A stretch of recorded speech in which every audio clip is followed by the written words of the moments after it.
आज सुबह से ही आसमान जैसे उदास सा है। जोर गड़गड़ाहट के साथ बारिश हो रही थी, जैसे आसमान का सीना चीर रही हो। इतने दिनों बाद बोनी के साथ मुलाकात होने वाली है। स्कूल लाइफ की काफी बातें याद आ रही है। क्लास 12 की वो शरारतें। तभी तो पहली बार उसने मुझे अपने दिल की बात कही थी। दिल ही दिल में मैं भी उस चंचल आंखों वाली को चाहने लगा।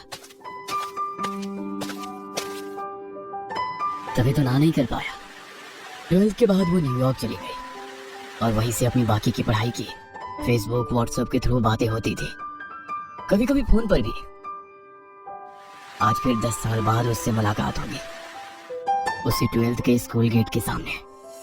लेकिन ये अनरोमांटिक बारिश शायद आज पूरे प्लान में पानी फेरने वाला है।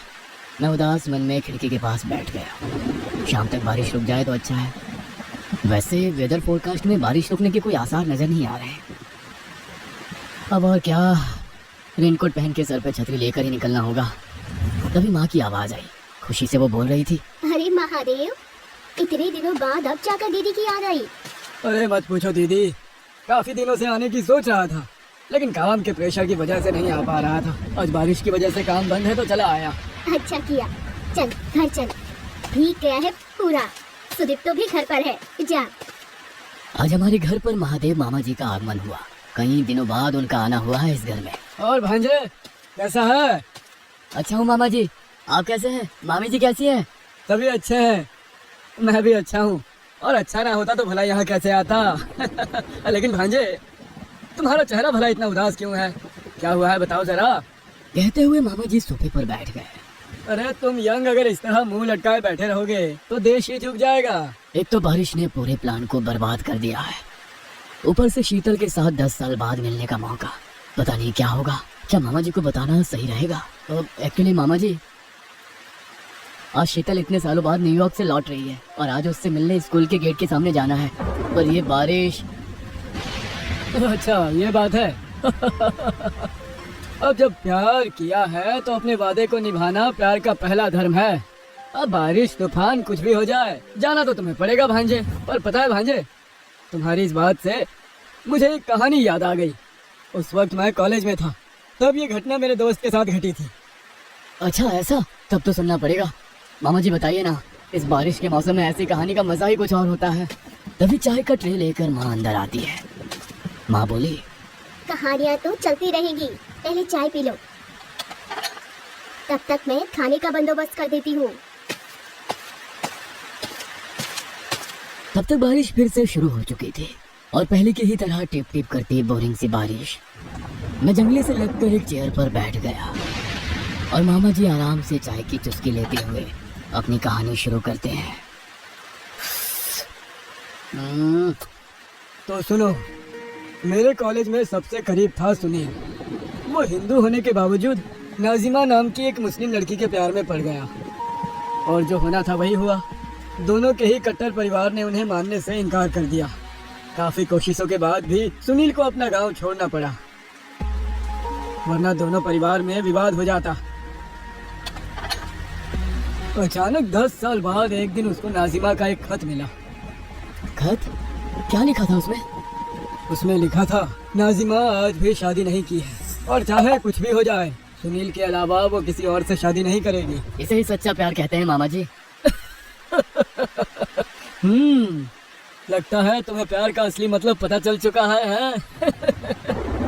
अरे मामा जी आप भी ना।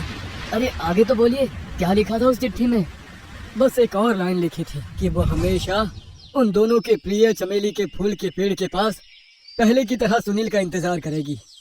चिट्ठी के पढ़ते ही सुनील खुशी से नाचता हुआ निकल जाता है नाजिमा से मिलने। बस से उतरकर सुकानफली मैदान के उत्तर की ओर चमेली के पेड़ की तरफ जा रहा था सुनील। उसे एक नवविवाहित जोड़ा दिखता है जो अपने हनीमून के लिए स्थान का चुनाव कर रहे थे कि कौन सा सही जगह होगा, पहाड़, समुद्र या जंगल। दोनों आपस में बहस कर रहे थे। सुनील कुछ देर तक उन्हें देखता रहा और उसे याद आया 10 साल पुरानी बात, नाजिमा के साथ बिताए हुए वो सुहाने दिन। कितने सपने सजाए थे उन दोनों ने मिलकर। शादी के बाद हम दोनों हनीमून पर समुद्री जगह जाएंगे। अरे समुद्र क्यों जाना, पहाड़ चलते हैं ना। समुद्र में सिर्फ पानी ही पानी होगी। पहाड़ में चलेंगे तो खूबसूरत झरने, जंगल और पशु पक्षी भी देख पाएंगे। नहीं, हमारा हनीमून किसी सी बीच पर ही होगा। हनीमून से लौटकर तुम जहाँ जाना चाहते हो जाना, और वरना मुझे बिल्कुल भी अच्छा नहीं लगेगा। अच्छा बाबा ठीक है, तुम जैसा चाहती हो वैसा ही होगा। अब खुश? दोनों परिवार वालों ने उनका रिश्ता नहीं माना। सिर्फ उनका परिवार ही नहीं बल्कि पूरा गांव इस रिश्ते के खिलाफ था। इस वजह से नाजिमा को काफी तकलीफें भी झेलनी पड़ी। सिर्फ नाजिमा को ही नहीं, सुनील को भी काफी कुछ झेलना पड़ा और तो और गांव छोड़ना भी पड़ा। एक दिन नाजिमा रोते हुए बोली,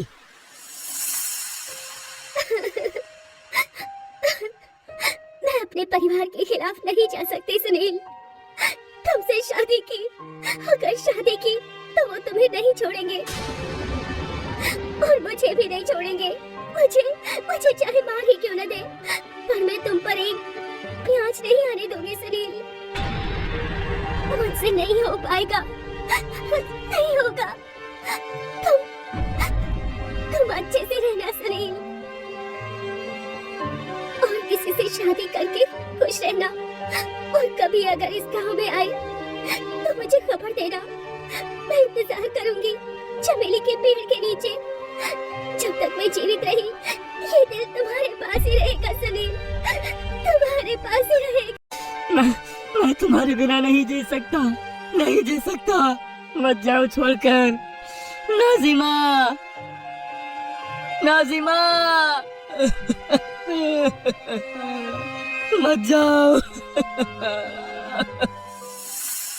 ये उसकी आखिरी मुलाकात थी नाजिमा के साथ। उसी रात सुनील ने गांव छोड़ दिया और देखते ही देखते 10 साल बीत गए और आखिर में नाजिमा का ये खत सुनील को मिला। नाजिमा का खत? मेरे प्यारे सुनील, अब मैं आजाद हूँ सुनील। मैं अभी भी तुम्हारा इंतजार कर रही हूँ। मैं तुमसे मिलना चाहती हूँ सुनील। जितनी जल्दी हो सके उस चमेली के पेड़ के पास आ जाओ। मैं वहीं तुम्हारा इंतजार कर रही हूँ। तुम्हारी प्यारी नाजिमा। 10 साल बाद एक दिन अचानक सुनील का मुझे कॉल आता है। हेलो महादेव, कैसा है? कौन बोल रहा है? मैं सुनील बोल रहा हूँ रे। अरे सुनील, तू कैसा है? क्या बात है? मैंने सुना तूने अभी तक शादी नहीं की। अरे क्या बताऊँ, आज मुझे नाजिमा का खत मिला। उसने मुझे बुलाया है, मैं आ रहा हूँ। बाकी बातें मिलने पर बताता हूँ, बाय। अरे सुनील सुन। हेलो हेलो सुनील, क्या कहा? नाजिमा का खत मिला? लेकिन ऐसा कैसे हो सकता है?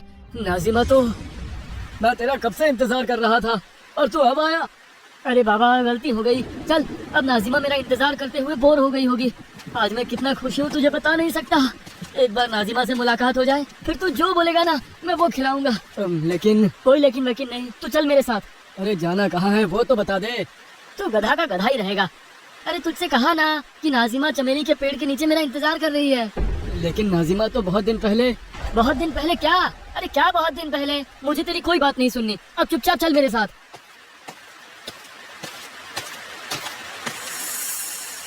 सुनील ने मुझे कुछ भी कहने नहीं दिया क्योंकि नाजिमा 5 साल पहले ही।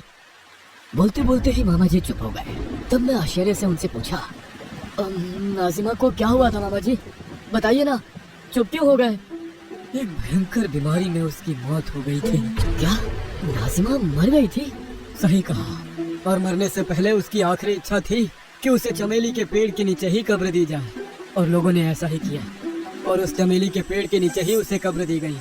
लेकिन वो खत, नाजिमा ने वो खत लिखा कैसे? वो खत कैसे? वही तो राज है रे भांजे। मुझे आज तक वो समझ में नहीं आया।